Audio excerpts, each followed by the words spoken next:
Welcome to Lesson 2, Identifying Gaps in Representation. In this lesson, we will explore how to assess the materials in our classrooms and identify areas where diverse representation can be strengthened. By the end, you will have concrete tools to audit your classroom resources and ensure that all children see themselves and others in meaningful ways. Even with growing awareness, many classroom materials still do not fully reflect the diversity of students. Historically, children's literature and educational materials have been dominated by certain perspectives, often leaving out voices from underrepresented communities. Teachers may also have limited access to inclusive resources or simply do not realize the gaps in their classroom collections.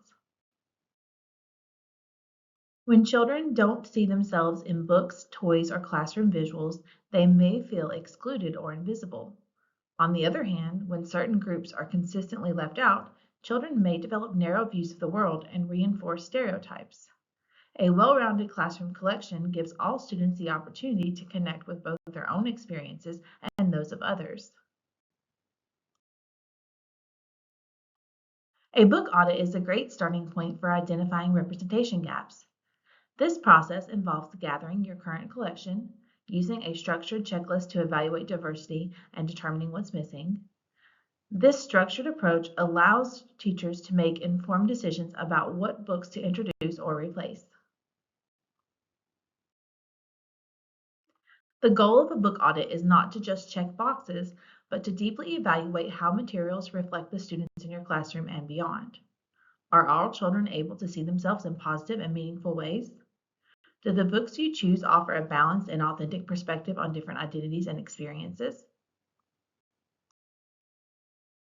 Let's look at an example.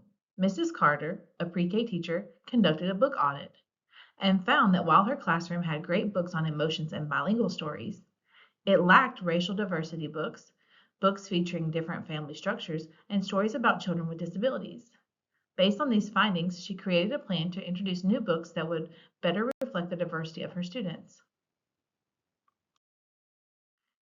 While books are a great starting point, authentic representation should extend beyond the bookshelf. Think about the dolls and figurines in your dramatic play center. Do they reflect the variety of skin tones and abilities? What about the posters and decorations around your room? Even the music and media you use can contribute to more inclusive learning environments.